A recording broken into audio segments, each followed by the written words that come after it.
नमस्कार।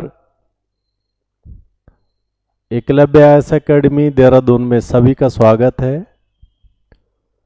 संस्थान में उत्तराखंड लोअर पीसीएस के लिए 2 जनवरी 2025 से एक और नया बैच आरंभ हो रहा है और तमाम विद्यार्थी जो इसकी तैयारी कर रहे हैं वो इस नए बैच में ऑफलाइन और ऑनलाइन दोनों ढंग से जुड़ सकते हैं।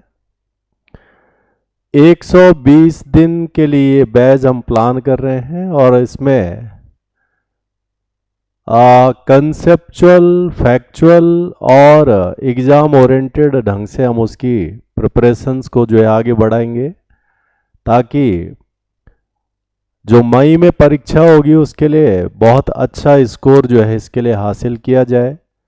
और इसके लिए जो है रेगुलर क्लासेस के अलावा उसमें एमसीक्यू पैटर्न के क्वेश्चनों को साथ साथ में तैयार करना, वीकली टेस्ट और एनालिसिस करना और साथ में जो है तमाम एरिया जो अलग अलग हिस्से परीक्षा के उसमें है 10 यूनिटों के हिसाब से, उनके हिसाब से जो क्वेश्चनों को तैयार करना पिछली परीक्षा 2021 को ध्यान में रखते हुए और जो हाल ही में अन्य राज्यों में इसी तरह की परीक्षाएं हुई हैं उनको ऑब्जर्व करते हुए प्लानिंग कर रहे हैं।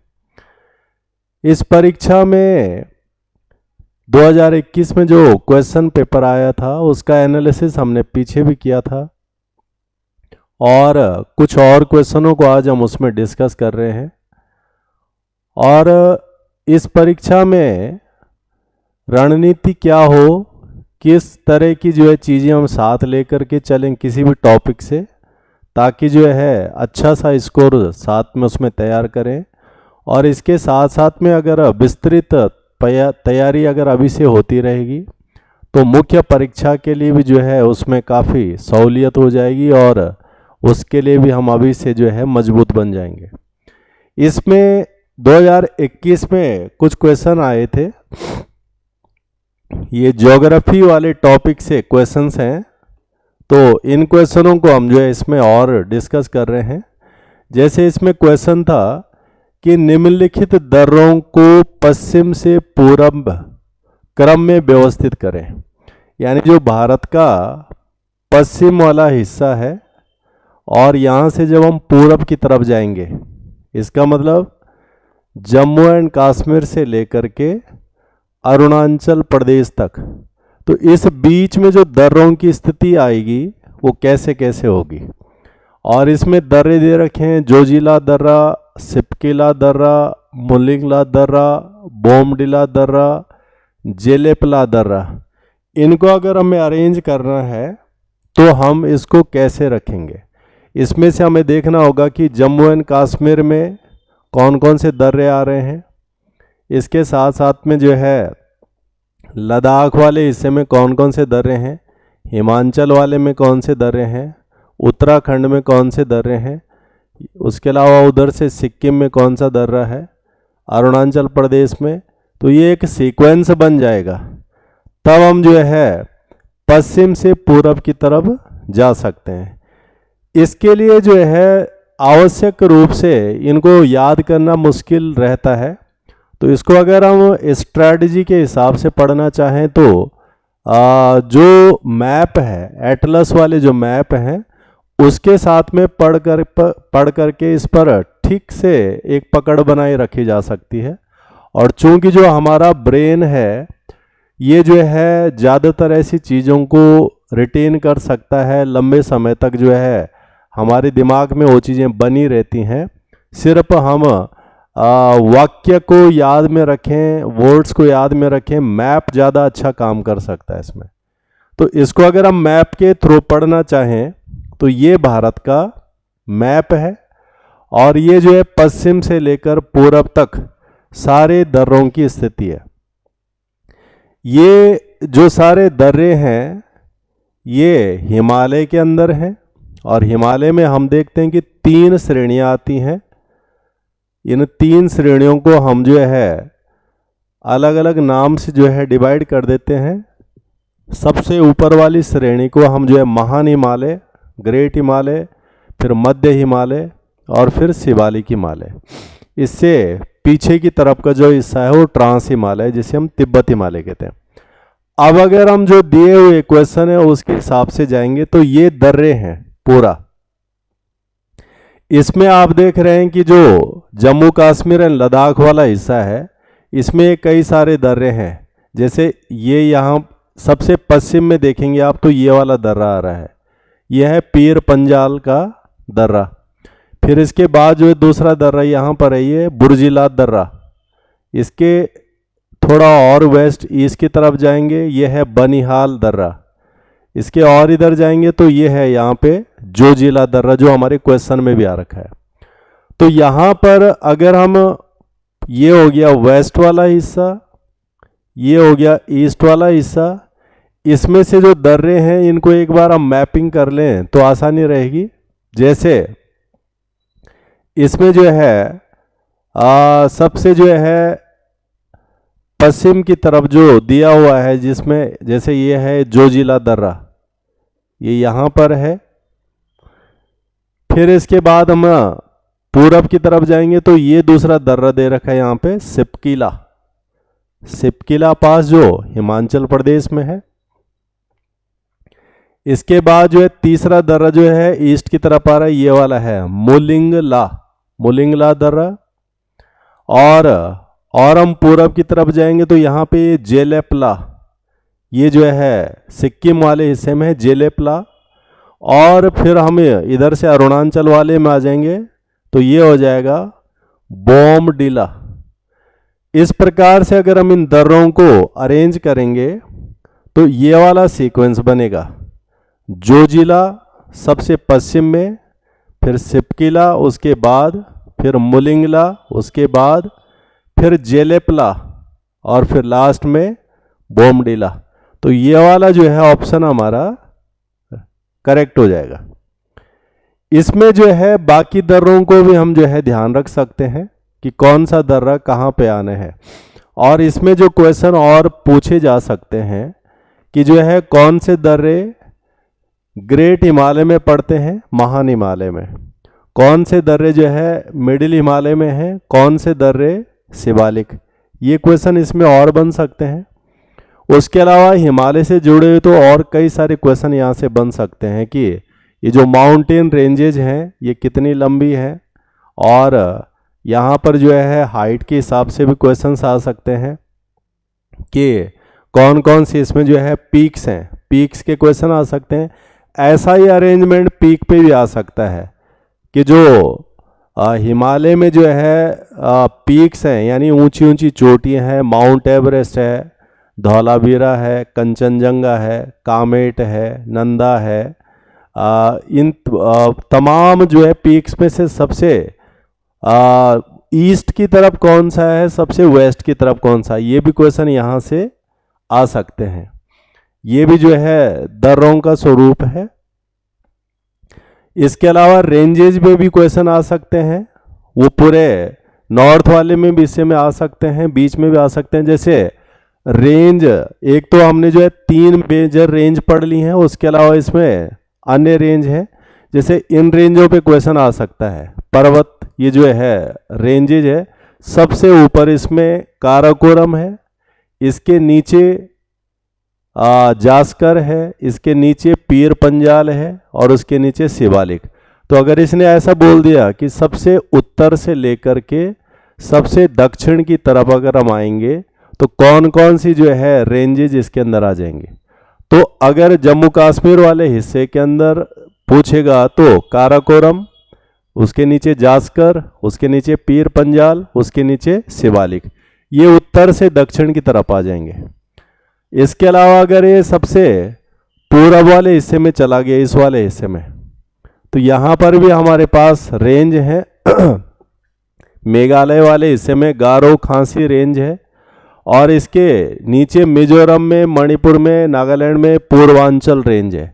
ये भी क्वेश्चन आ सकता है। 1% अगर ये नीचे आ गया बीच में, तो यहाँ पर एक रेंज और है हमारे पास, गुजरात और दिल्ली के बीच में जो है आरावली रेंज है। उसके अलावा जो है आज नर्मदा, जहाँ से जिनके बीच में आती है, ऊपर से विंध्या रेंज, नीचे से सतपुड़ा रेंज, और इसके बीच में फिर एक और नदी आती है ताप्ती, और ताप्ती के नीचे फिर एक अजंता रेंज भी पड़ती है। तो इस पर भी क्वेश्चन आ सकते हैं रेंज।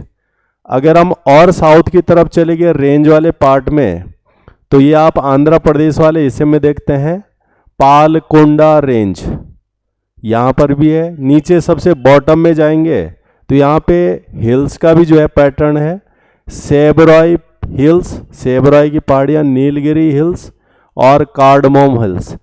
ऐसा ये एनालिसिस करने की एक ज़रूरत पड़ेगी, या इस तरह का जो है कंपैरिजन हमें मदद करेगा कि हमें एग्ज़ाम के लिए पढ़ रहे हैं या फिर सिर्फ पढ़ रहे हैं। तो जब हम जो है सिर्फ पढ़ रहे होते हैं तो हम सब एक तरफ से लेकर के चल रहे होते हैं, और जब हम जो है परीक्षा को ध्यान में रख करके पूर्व परीक्षा के क्वेश्चनों को ऑब्जर्व करके नए क्वेश्चनों की तलाश में जाते हैं, तो तब जो है ये चीज़ें हमें बहुत मदद करेंगी, और ये हम निकाल सकते हैं कि यहाँ से और क्या क्या क्वेश्चन पूछ सकते हैं। या फिर जैसे हमने कहा पीक्स, जो इसमें चोटियाँ हैं, और ये क्वेश्चन बहुत बार आ रखा है कि अगर हम हिमालय की चोटियों को देखेंगे तो पश्चिम से पूरब की तरफ जब जाएंगे तो उन चोटियों में कौन कौन सा चोटी सबसे पश्चिम में पड़ेगी, फिर कुछ चोटियाँ बीच में पड़ेंगी, फिर कुछ चोटियाँ पूरब में पड़ेंगी। तो एक सीक्वेंस इसके लिए हमें चाहिए, और ये चीज़ जो है हम रट के नहीं कर सकते हैं, ये मैप के थ्रू ज़्यादा सरल रहेगी। तो ये भी क्वेश्चन बन सकता है इसमें। जैसे अगर हम पूरे हिमालय को यहाँ से यहाँ तक देख लेंगे तो इसमें जो है, इसमें जो पीक्स आती हैं, चोटियाँ, सबसे पश्चिम में तो ये है नंगा माउंटेन, सबसे पश्चिम की पीक है ये, और सबसे पूरब वाले में जाएंगे तो ये है नामचा बरुआ, ये पहले नंबर पे आएगी, और इधर से पहले नंबर पे आएगी। अब बीच में जो पॉपुलर पीक्स हैं इनका हमें थोड़ा ध्यान रहना चाहिए। जैसे इसमें कामेट है, नंदा देवी है, ये उत्तराखंड वाले हिस्से के अंदर आते हैं। फिर बीच में जो है धौलागिरी है, अन्नपूर्णा है, माउंट एवरेस्ट है, मकालू है, ये नेपाल वाले हिस्से के अंदर आती हैं। इधर से सिक्किम वाले में जाएंगे तो कंचनजंगा। तो जब हम जो है पश्चिम से पूरब की तरफ जाएंगे तो इन पॉपुलर पीक्स में से नंगा पर्वत के बाद दूसरी पॉपुलर पीक्स है कामेट, उत्तराखंड वाली। फिर उसी के बाद आएगी नंदा देवी, ये भी उत्तराखंड में है। इसके बाद जो है अगली आ जाएगी इसमें, ये जो है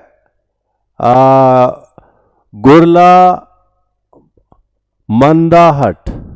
इसके फिर बाद आ जाएगी धौलागिरी, फिर धौलागिरी के बाद आ जाएगी जो है अन्नपूर्णा, अन्नपूर्णा के बाद आ जाएगा माउंट एवरेस्ट, और माउंट एवरेस्ट के पूरब फिर में आ जाएगी मकालू, और मकालू के बाद आ जाएगा कंचनजंगा। तो ये पीक्स कई बार कंपैरिजन में आई हैं कि कंचनजंगा, माउंट एवरेस्ट, मकालू, धौलागिरी, ये कहाँ पर किसके किधर पड़ती हैं। तो इनको हम यहाँ से ध्यान रख सकते हैं कि जो है अगर पूरब से पूछ लिया तो नामचा बरुआ, कंचनजंगा, और फिर जो है ये मकालू, फिर इसके बाद माउंट एवरेस्ट, फिर इसके बाद जो है अन्नपूर्णा, इस तरह से धौलागिरी। तो ये एक सीक्वेंस हमारे काम आ सकता है। और इस प्रकार के जो प्रश्न आते हैं जो कंपैरिजन करके ये लोग पूछते हैं, ऐसे प्रश्नों के लिए जो है ये ऑब्जर्वेशन बहुत कारगर होता है और हम इस पे जवाब दे सकते हैं। तो ये भी हमारे पास एक क्वेश्चन हो सकता है इस जगह से। इसके अलावा हिमालय से ही जो है नदियों पर भी कंपैरेटिव क्वेश्चन आ सकता है, और ये क्वेश्चन आ भी रखे हैं कई बार कि जो हिमालय से मुख्य नदी निकलती है गंगा, उसके दाहिनी साइड से कौन सी नदियाँ आती हैं, बाईं साइड से कौन सी नदियाँ आती हैं। लेफ्ट से कौन सी जुड़ती हैं, राइट से कौन सी जुड़ती हैं। तो ये क्वेश्चन, तो ये भी हम जो है मैप के थ्रू पढ़ेंगे, तो ये ध्यान ज़्यादा रहेगा। जैसे गंगा है, अब ये गंगा है तो इसमें आप देख रहे हैं कि ऊपर की तरफ से, यानी लेफ्ट साइड से, जब हम इस तरह से देख रहे हैं कि जो यहाँ की तरफ बह रही है, लेफ्ट साइड से कौन कौन सी आ रही हैं। तो ये देखिए, सबसे पहले रामगंगा आ गई, फिर इसके बाद गोमती आ गई, फिर इसके बाद घाघरा आ गई, फिर इसके बाद गंडक आ गई, फिर इसके बाद कोसी, फिर इसके बाद जो है महानंदा। ये सारी जो है लेफ्ट साइड से आने वाली नदियां हैं। और फिर कुछ नदियां दक्षिण यानी साउथ की तरफ से राइट साइड से आने वाली है। तो एक तो सबसे मुख्य इसमें यमुना है, फिर यमुना के बाद ये सोन हो जाएगी, सोन के बाद जो है यहाँ पर ये दामोदर हो जाएगी। और यमुना की भी पूछ सकते हैं कि यमुना के राइट साइड से कौन कौन सी जुड़ रही हैं। तो यमुना के राइट साइड से चंबल, सिंध, बेतवा, केन, ये जो है सारी यमुना में जो है ऐड हो रही हैं। तो इस तरह से जो है हम मैप के साथ में पॉसिबल क्वेश्चनों की तरफ बहुत अच्छे से जा सकते हैं, और ये इसके थ्रू याद ज़्यादा से ज़्यादा रहेंगे। दूसरा जो क्वेश्चन 2021 के लोअर पीसीएस में आया था, ये था माता टीला बहुउद्देशीय परियोजना कौन सी नदी पर है। तो ये जो है एक प्रोजेक्ट है, हाइडल पावर प्रोजेक्ट है। कौन सी नदी पर है ये, जिसमें रिहंद है, महानदी है, बेतवा है, यमुना है। तो इसमें से वैसे तो ये बेतवा नदी पर है ये वाला प्रोजेक्ट, बेतवा। और इसको भी जैसे अब कुछ प्रोजेक्ट्स जो हाइडल पावर प्रोजेक्ट्स हैं, या फिर जो कुछ जो है प्रोजेक्ट्स इरिगेशन के लिए हैं, उनको कुछ हम याद कर सकते हैं, और बहुत सारे प्रोजेक्ट्स को हम मैपिंग के थ्रू भी बना सकते हैं। तो वो भी जो है हमारे लिए जो है एक याद करने में जो है आसान तरीका हो जाएगा। तो ये बेतवा नदी है, मध्य प्रदेश से ये नदी निकलती है, और उसके बाद उत्तर प्रदेश से होते हुए यमुना में मिल जाती है, और फिर ये यमुना प्रयागराज में गंगा में मिल जाती है। तो ये बेतवा नदी पर बना हुआ प्रोजेक्ट है माता टीला डैम। इसमें जो है ये जो है डैम के जो अलग अलग राज्यों में प्रोजेक्ट्स हैं, वो हम थोड़ा इसके साथ में राज्यों और नदियों के नाम के हिसाब से भी इनको याद कर सकते हैं कि कौन से राज्य में और कौन सी नदी पर जो है प्रोजेक्ट्स है। तो इसको लिए ज़्यादा आसान तरीका तो क्या है कि हमने पहले तो मेन रिवर सिस्टमों को पढ़ लिया। जैसे हमने इंदस रिवर सिस्टम, तो इंदस की जो 6 की 6 नदियां हैं, उसमें इंदस हो गया, झेलम हो गया, चिनाब हो गया, रावी हो गया, ब्यास हो गया, सतलुज, उनको एक साथ पढ़ लिया। फिर गंगा और उसकी ट्रिब्यूटरीज को एक साथ ले लिया, ब्रह्मपुत्र और उसकी ट्रिब्यूटरीज को एक साथ ले लिया। फिर western flowing rivers, Narmada, Tapti, उनको ले लिया। फिर जो है पेनिनसुलर इंडिया की जो है ईस्टर्न फ्लोइंग रिवर्स, जिसमें जो है गोदावरी है, कृष्णा है, कावेरी है, महानदी है, उनको ले लिया। तो यहाँ से आसानी हो जाएगी कि कौन सी नदी और कौन से राज्य में वो हाइडल पावर प्रोजेक्ट है या इरिगेशन प्रोजेक्ट है। इसमें कुछ कुछ जैसे ये है, यहाँ पे जम्मू एंड कश्मीर में सलाल परियोजना है, रंजीत सागर परियोजना है, बगलिहार डैम है, ये जो है जम्मू कश्मीर के अंदर आते हैं। और इसमें रिवर भी है कि कौन सी जो है झेलम पे है, कौन सी रावी पर है, कौन सी चेनाब पर है। इसके अलावा जैसे ये उत्तराखंड वाला है, तो ये उत्तराखंड में जो है टेहरी डैम हो गया, रामगंगा डैम हो गया। इधर से राजस्थान में जाएंगे तो ये राजस्थान वाले हिस्से के हैं, बिलासपुर डैम है, राणा प्रताप डैम है, गांधी सागर डैम है। इधर जो है आ जाएंगे तो ये आंध्र प्रदेश वाले में नागार्जुन सागर, श्रीशैलम, ये जो है यहाँ पे तमिलनाडु वाले इसी में आ जाएंगे, जो मेट्टूर है, इस तरह से। तो हम इनको रिवर और रिवर के साथ में स्टेट, उनके हिसाब से जो है इसको अगर पढ़ेंगे तो ये ज़्यादा दिमाग में जो है रहेगा कि कहाँ पर क्या है।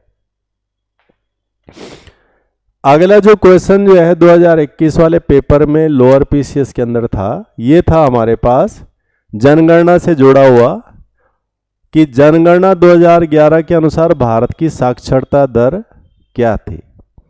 अब वैसे तो 2021 में जो है नया डेटा आना था, परंतु अभी तक वो डेटा आया नहीं, क्योंकि कोरोना काल में शायद जनगणना का काम पूरा हुआ नहीं है, इसलिए अभी तक नया सेंसस नहीं आया। तो इसलिए जो क्वेश्चन बनेंगे वो निश्चित रूप से 2011 के ही डेटा पर आधारित होंगे, और उसी से जुड़े क्वेश्चन, या फिर कंपैरेटिव में अगर वो पूछ ले कि जो नेशनल सैंपल सर्वे ऑर्गेनाइजेशन है उसके नए जो आंकड़े आए हैं कुछ पर्टिकुलर पार्ट में, या फिर जो है सेंट्रल स्टैटिस्टिकल जो हमारा ऑफिस है उसके डेटा आए हैं, तो वहाँ पे, परंतु मूल रूप से 11 पे आएंगे।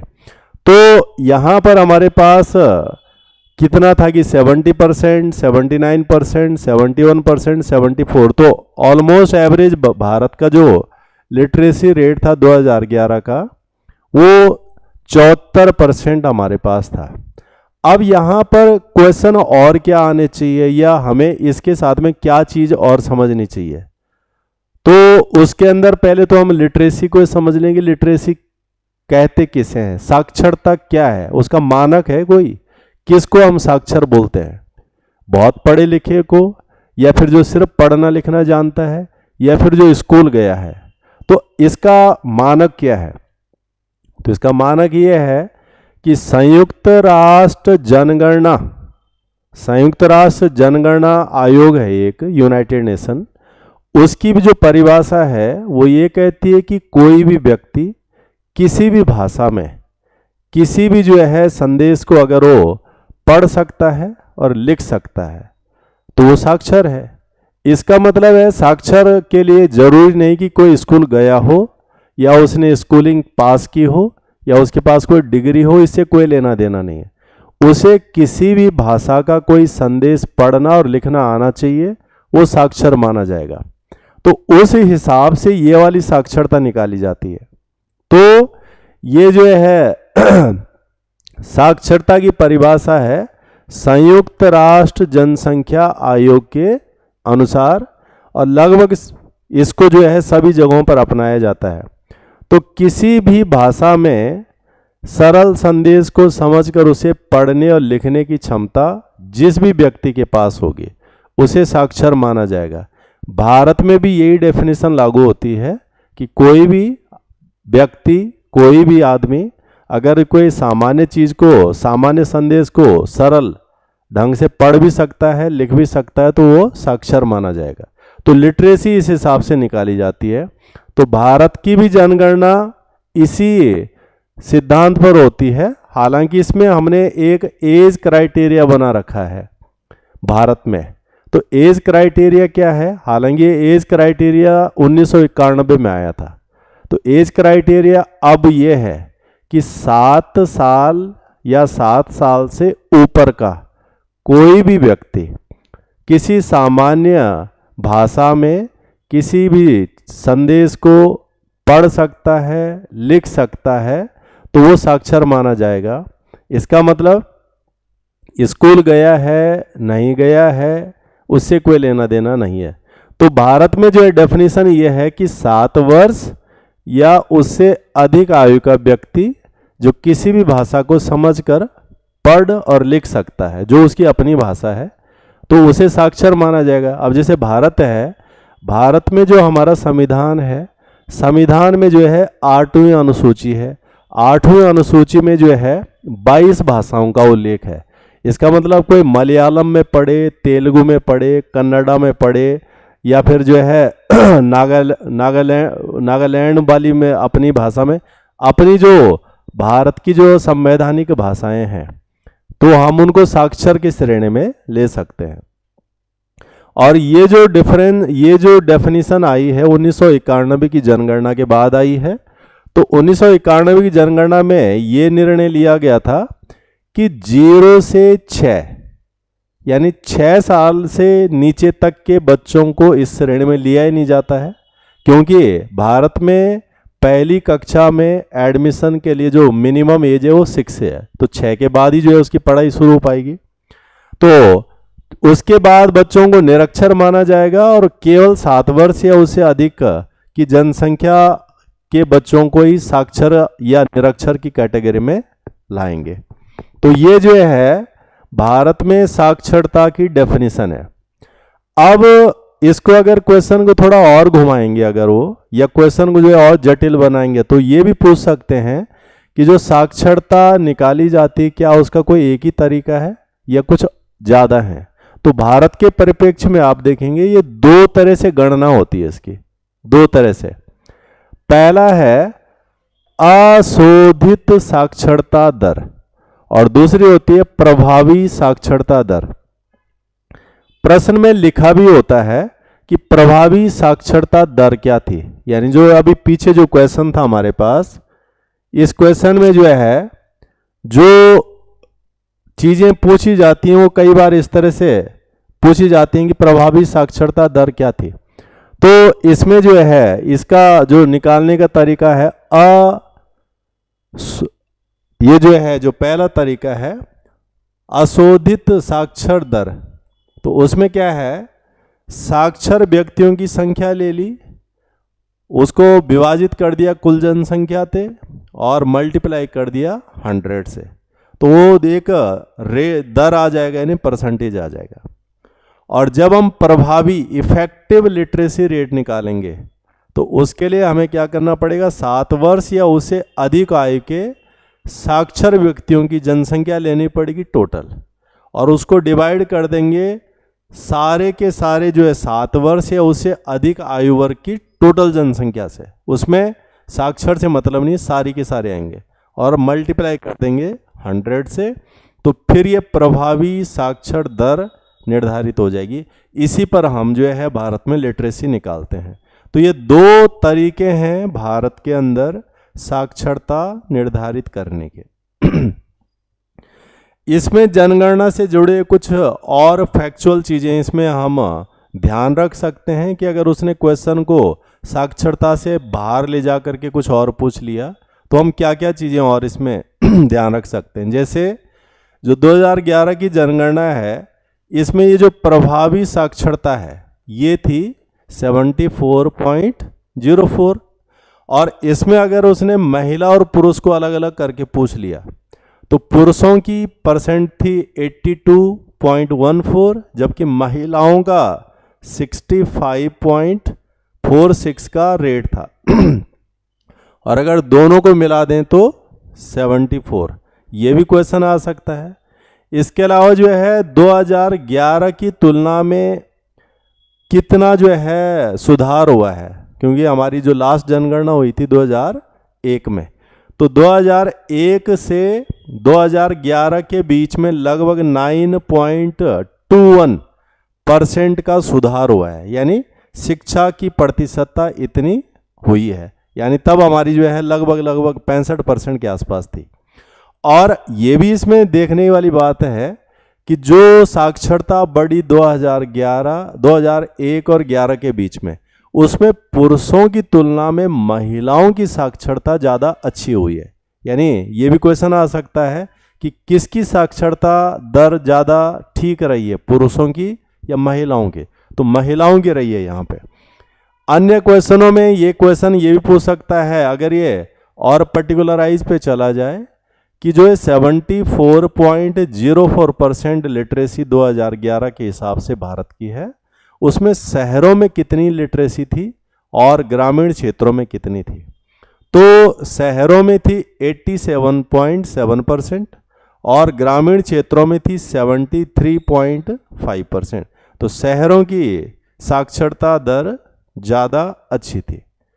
इसी के अंदर ये कुछ और क्वेश्चन भी उठा सकता है कि पहला लिटरेसी में सबसे बढ़िया राज्य कौन सा है, या यूनियन टेरिटरी में कौन सा है, या सबसे कम साक्षरता दर कहाँ पर है। ये तो अगर ये यहाँ से 2011 में ही पुरुषों पर आ जाए कि पुरुषों की लिटरेसी सबसे बढ़िया कहाँ है, किस राज्य में सबसे टॉप में है, तो इसमें जो है पहले नंबर पे जो साक्षरता है वो है लक्षद्वीप की, पुरुषों, सिर्फ पुरुष के मामले में ये 96.11% है।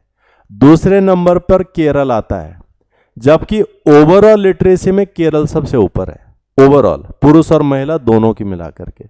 तो यहाँ पर दूसरे नंबर पे केरल 96.02% और सबसे बॉटम में जो राज्य है पुरुष साक्षरता में सबसे निचले पायदान पे है बिहार, और ये है 73.039%। तो ये तो पुरुषों की साक्षरता है। अगर हम महिला पे चले जाएंगे इसी पर्टिकुलर में राज्य वाइज, तो पहले नंबर पे है केरल, 91.8% साक्षरता है यहाँ पर महिलाओं की। तो पूरे देश में महिलाओं का साक्षरता सबसे बढ़िया केरल में, और सबसे बॉटम में है महिला साक्षरता में राजस्थान, यहाँ पे 52.66% की साक्षरता महिलाओं की है। तो इसका मतलब है कि सबसे कम साक्षर राजस्थान में है महिलाएं, यानी बिहार में इसकी स्थिति ठीक है। और जब आप टोटल लिटरेसी लेंगे पुरुष और महिलाओं की दोनों को मिलाकर के 2011 में, तो तब पहले नंबर पे आता है केरला और बॉटम पे आता है बिहार।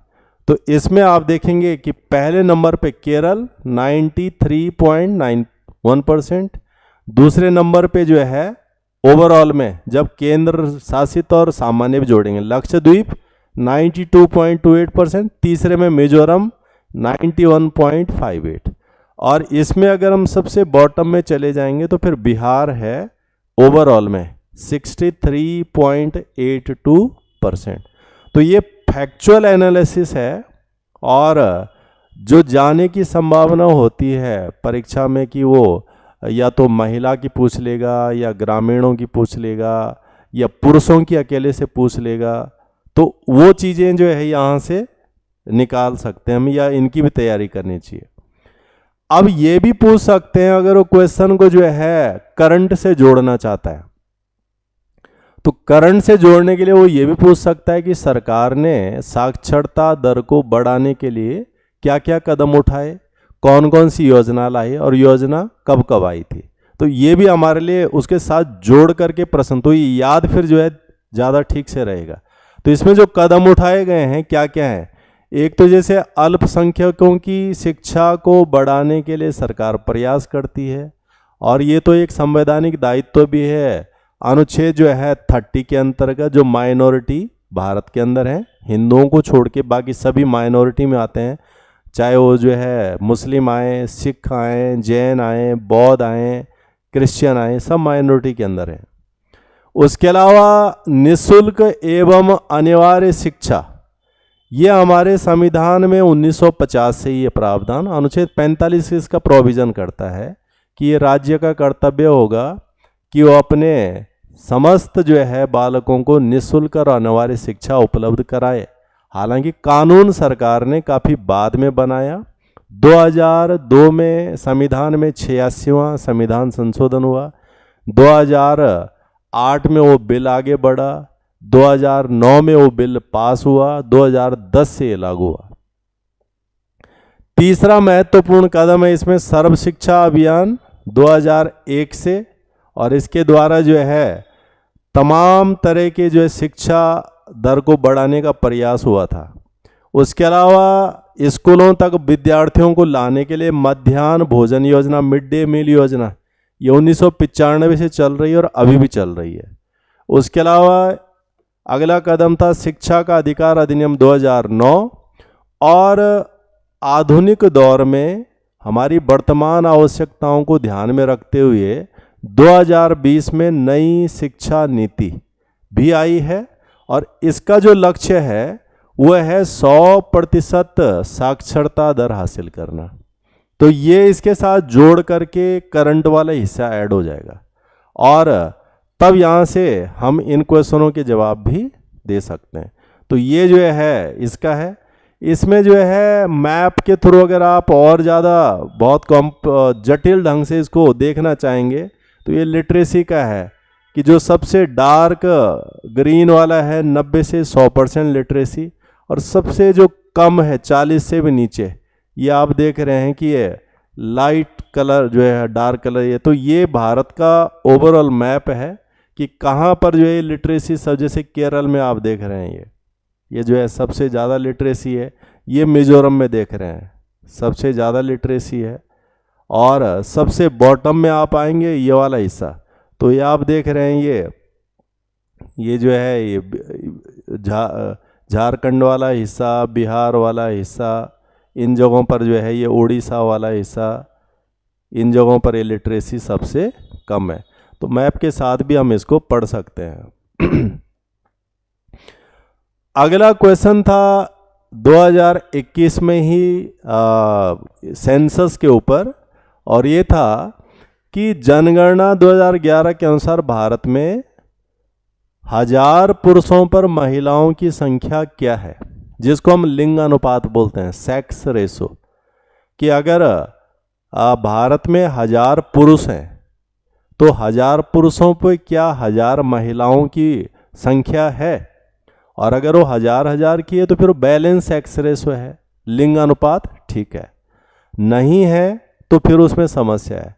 तो जो लिंग अनुपात का कंसेप्ट है, क्यों लिंग अनुपात को हम जनसंख्या के अंतर्गत लाते हैं और उससे क्या लाभ मिलता है और उसके पीछे जो उद्देश्य हैं वो क्या हैं, तो इसमें जो है वैसे तो जो जवाब होगा वो 940 होगा, वैसे 943 था ये 2011 की जनगणना वाला, परंतु इसके अंदर क्या क्या चीज़ें हैं तो आप ये देख लीजिए कि जो 2011 की हमारी जनगणना है, ये अगर हम सीक्वेंस से लेंगे इसे, क्योंकि पहली जनगणना व्यवस्थित हमारी 1881 में हुई थी, तो उसके बाद से लेंगे, वैसे 1872 में पहली जनगणना हो गई थी, तो उसके हिसाब से हम लेंगे तो ये 15वीं जनगणना था, ये भारत में स्वतंत्र के हिसाब से जो हमारी इंडिपेंडेंस के बाद आई हैं, तो 15वीं जनगणना है ये 2011 वाली, और पहली जनगणना हो गई थी 1872 में, और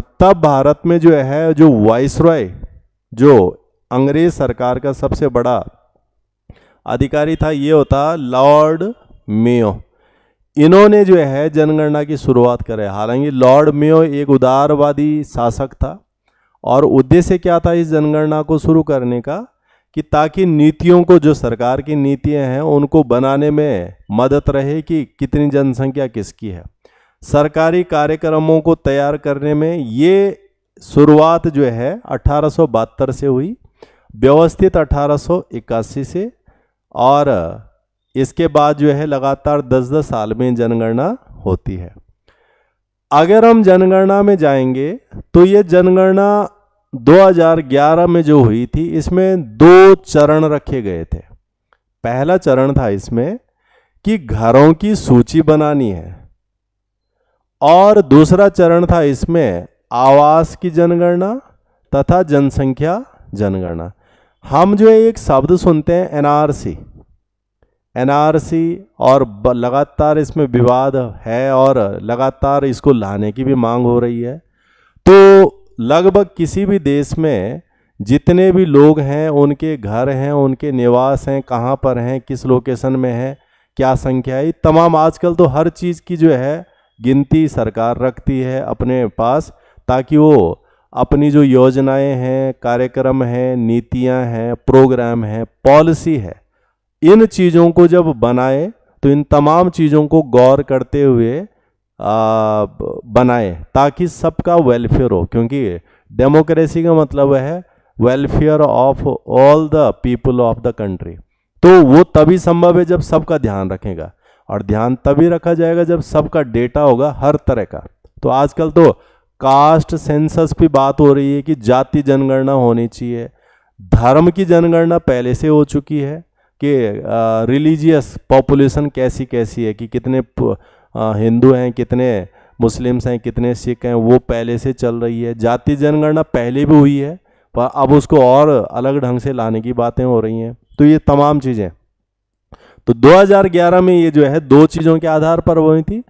तब जो है भारत में नारा था, ये था हमारी जनगणना हमारा भविष्य, और इसके लिए जो है एक सेंसस कमिश्नर होता है, जनगणना आयुक्त। तो 2011 में जो है इसका आयुक्त थे सी चंद्रमौली। ये भी हमारे पास एक क्वेश्चन हो सकता है। उसके अलावा हम जो है मूल रूप से लिंग अनुपात पे बात कर रहे थे, सेक्स रेशो। तो जो लिंग अनुपात का जो उपयोग है, ये उपयोग मूल रूप से जैसे इसमें मृत्यु दर आइडेंटिफाई करने के लिए, प्रवासन, वैवाहिक स्थिति क्या है, पुरुष और महिलाओं के बीच समानता का स्तर क्या है, ये तमाम चीज़ें यहाँ से निर्धारित करने में जो है इसका इस्तेमाल होता है। तो प्रति 1000 पुरुषों पर जनसंख्या में महिलाओं की संख्या, ये जो भारत में निकालने का तरीका है। और या फिर अगर क्वेश्चन के अंदर ज़्यादा चला जाए, या फिर अगर क्वेश्चन को ज़्यादा घुमाकर या डीप में पूछे, जैसे हम कहते हैं कि बहुत डीप क्वेश्चन पूछा था, तो उसमें एक ये आ सकता है कि लिंगानुपात के प्रकार क्या हैं भारत में। तो भारत में जो लिंगानुपात के प्रकार हैं, ये 3 तरह से सेक्स रेशो निकाला जाता है भारत के अंदर। एक, जब जो है बच्चा जब जो है प्राथमिक लिंगानुपात हो गया, ये हो गया फर्टिलाइजेशन के अनुपात के रूप में। तो फर्टिलाइजेशन का शुरुआती फेज होगा, वो सबसे स्टार्टिंग वाला फेज होगा कि जब जो है हम लिंगानुपात को जो है निकाल रहे हैं। एक दूसरा जो है माध्यमिक हो जाएगा। माध्यमिक मतलब जो है जन्म लेने के बाद की स्थिति, जन्म के बाद वाला टाइम रहेगा वो, और उस दौरान जो है माध्यमिक जो है निकाला जा सकता है। और तीसरा हो जाएगा जब जो है लगभग 20 साल के आसपास की एज रहती है, जिसको हम यौन विकसित बोलते हैं। तो इन 3 तरीकों से जो है सेक्स रेशो निकाला जाता है शुरुआत में, यानी जब जो है पैदा ही हो रहा है बच्चा, या जो जन्म दर आती है कि कितनों ने जन्म लिया, कितनों की मृत्यु हो गई, क्या क्या है, तो वो शुरुआती हो जाएगा। फिर उसके बाद 20 साल से पहले की स्थिति का ये माध्यमिक हो जाएगा, और तृतीय जब वो मैच्योर हो चुका है, एडल्ट हो चुका है। तो ये 3 तरीकों से प्राथमिक लिंगानुपात, माध्यमिक लिंगानुपात, तृतीयक लिंगानुपात ऐसा निकाला जा सकता है। उसके अलावा जो है इसमें जब ये कंपैरेटिव क्वेश्चन पे आएगा तो हमें और क्या तैयार रखना चाहिए यहाँ से। जैसे जो है भारत में जो लिंगानुपात था वो 943 था 2011 के अनुसार। इसमें से जो है हरियाणा का जो सेक्स रेशो है वो सबसे खराब है अभी भी और पीछे भी। तो तब इसका जो सेक्स रेशो था 879, यानी 1000 पुरुषों पर हरियाणा में 879 महिलाओं की संख्या थी। केरल इसमें सबसे ऊपर था 1084। और अगर इसने इंडिपेंडेंस के समय से लेकर के अब तक में कंपैरेटिव क्वेश्चन पूछ लिया कि जब भारत स्वतंत्र हुआ था उसके बाद जो पहली जनगणना थी हमारी, क्या तब हमारा सेक्स रेशो अच्छा था या अब सेक्स रेशो अच्छा था, ऐसा ही क्यों बोलेंगे? क्योंकि जो है लिटरेसी एक मैटर कंपेयर हो सकती है कि अगर साक्षर अब आदमी ज़्यादा हो गया तो लिंगानुपात ज़्यादा अच्छा होना चाहिए, ऐसा हम एक सोचते हैं, परंतु ऐसा है नहीं। 1951 में जो है लिंग अनुपात जो है ज़्यादा अच्छा था और ये करीब करीब जो है 946 था, और हम यहाँ 2011 के हिसाब से देख रहे हो 943 है। हालांकि अभी 2022 का जो अभी नेशनल सैंपल सर्वे वगैरह का जो डेटा है उसके हिसाब से बताया गया कि 1020 के आसपास चला गया है सेक्स रेशो। इसका मतलब ज़्यादा अच्छी स्थिति आ गई है, तो वो एक अलग चीज़ है। यूनियन टेरिटरी में अगर देखेंगे तो पुदुचेरी में सबसे बढ़िया है 1037, जबकि दमन एंड दीव में सबसे कम है 618। तो ये जो है सेक्स रेशो से जुड़े हुए चीज़ें हैं। अब इस पर फिर वही क्वेश्चन है कि क्या अगर वो करंट से जोड़ के पूछ दें आज के हिसाब से, और सिविल्स, ये जो सिविल परीक्षाएं होती हैं इसमें इस तरह की अप्रोच रहती है कि सरकार ने कौन सी योजनाएं चलाई जिससे जो है लिंग अनुपात को कंट्रोल में लाया जा सके, या जो खराब सेक्स रेशो है उसे रोका जा सके। तो उसके लिए कुछ योजनाएं आई हैं, जैसे लिंग निर्धारण पर सख्त प्रतिबंध लगा। ये जो सेक्स डिटर्मिनेशन होता है अल्ट्रासाउंड के द्वारा, बाकी तकनीकियों के द्वारा, कि गर्भ में जो पल रहा बच्चा है वो लड़का है या लड़की है, और चूंकि भारतीय जो परिवेश है उसमें हर कोई चाहता है कि लड़का हो, तो फिर जो है सेक्स डिटर्मिनेशन होता है और उसके बाद जहाँ पर नहीं होता वहाँ एबॉर्शन और बाकी चीज़ें हो जाती हैं, तो वो भी सेक्स रेशो को घटाने का एक कारण बनता है। तो इसलिए जो है ऐसी पहचान पर कानूनी रूप से प्रतिबंध लगाया गया और बड़ा सख्त कानून है ये। तो ये जो है 1994 में आया था, लिंग चयन निर्धारण निषेध अधिनियम है ये, PNDT एक्ट, जिसके अंदर ये बैन है। उसके अलावा 2012 में जो है राष्ट्रीय बालिका दिवस की शुरुआत हुई और ये जो है 24 जनवरी को मनाया जाता है। इसके अलावा जो है 2011 में सरकार ने एक और योजना की थी, सबला। ये अंतर्राष्ट्रीय महिला दिवस के परिप्रेक्ष्य में शुरू की गई थी सबला योजना, जिसमें जो है लड़कियों के स्वास्थ्य से लेकर के, शिक्षा से लेकर के, प्रजनन, तमाम चीज़ों को उसके अंदर जो है जोड़ने का प्रयास किया गया, सबला। और 2015 में जो लेटेस्ट है ये है बेटी बचाओ बेटी पढ़ाओ योजना। ये हरियाणा से शुरू की गई है, जहां जो है सबसे कम या सबसे खराब सेक्स रेशो है। तो ये वो स्कीम है जिनको शुरू किया गया था। तो ये करंट से जोड़ करके क्वेश्चन यहाँ से हम तैयार कर सकते हैं कि क्या क्या है। और ये जो 2022 का है ये ओवरऑल इंडिया का कि इतना हो गया है, ये नया डेटा है इसके अंदर की इस तरह की स्थिति इसमें पैदा हो गया है। इसमें अगर क्वेश्चनों को और ज़्यादा कंपैरेटिव अगर कर लिया जाए, क्योंकि भारत की जनसंख्या अब पूरे विश्व में सबसे ज़्यादा हो गई है और जो नया एस्टिमेट्स है 140 करोड़ के आसपास भारत की जनसंख्या है कि जो चाइना को भी क्रॉस कर चुकी है। तो इसमें अगर कभी इसने भारत के सबसे बड़े जनसंख्या वाले राज्य का कंपैरिजन किसी देश पे कर दिया तो वो एक एक्सपेक्टेड क्वेश्चन भी हो सकता है। जैसे ये उत्तर प्रदेश है जिसकी जनसंख्या जो है करीब करीब आज की डेट में तो 25 करोड़ के आसपास हो गई है, और अगर हम जो है पीछे के डेटा के पे जाएंगे तो करीब करीब 22-23 करोड़ तो है।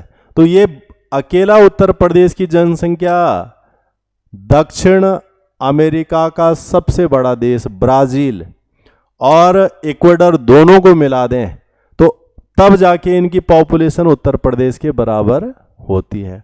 तो हम ये देख सकते हैं कि कितनी बड़ी पॉपुलेशन भारत के अंदर है। इसी तरह से जो है ये जो है यहाँ पे लद्दाख है, लद्दाख की जनसंख्या आइसलैंड के बराबर है अकेले, जबकि जो है जो जम्मू कश्मीर है उसकी जनसंख्या जिम्बाब्वे के बराबर है। इसी प्रकार से जो है ये राजस्थान को आप देख रहे हैं तो जो देश पिछले 2-2.5-3 सालों से युद्ध लड़ रहा है रूस के साथ में यूक्रेन, और यूक्रेन के साथ में पोलैंड को जोड़ दें, इन दोनों की पॉपुलेशन जो है राजस्थान के बराबर होती है, यानी लगभग 8 करोड़ के आसपास। इसी प्रकार से जो है ये बिहार है, इसकी जनसंख्या जो है मैक्सिको के बराबर बैठती है। मध्य प्रदेश है तुर्की के बराबर बैठती है जनसंख्या, ये कंपैरेटिव है। महाराष्ट्र की जनसंख्या जापान के बराबर है, और जिस ब्रिटेन ने भारत में 300 सालों तक जो है शासन किया उसकी जनसंख्या सिर्फ कर्नाटक के आसपास बैठती है। तो ऐसे कंपैरेटिव क्वेश्चन भी यहाँ से पूछे जा सकते हैं। ये तुलनात्मक है, बेसिक पढ़ने तो खैर सभी को है, परंतु उसके साथ में तुलनात्मक और परीक्षा ओरिएंटेड तैयारी जो है हम इस तरह से कर सकते हैं। तो ये प्रयास जो है एकलव्य व्यास एकेडमी में रहेगा। तो 2 जनवरी 2025 से नए बैच शुरू हो रहे हैं, ऑनलाइन ऑफलाइन, और जो भी स्टूडेंट्स इसमें पार्टिसिपेट करना चाहें वो जुड़ सकते हैं संस्थान के साथ में। और सभी अपनी तैयारियों को एग्ज़ाम ओरिएंटेड इस अप्रोच में करेंगे तो प्रिलिमिनरी एग्ज़ाम्स जो मई में होना है वो बहुत अच्छा हो सकता है, और साथ में इस तरह का एनालिसिस जो है मेंस में जो है बहुत मदद करेगा। तो मुख्य परीक्षा की भी बहुत अच्छी सी तैयारी इसके साथ जुड़ सकती है। तो आज इतने रखते हैं, धन्यवाद।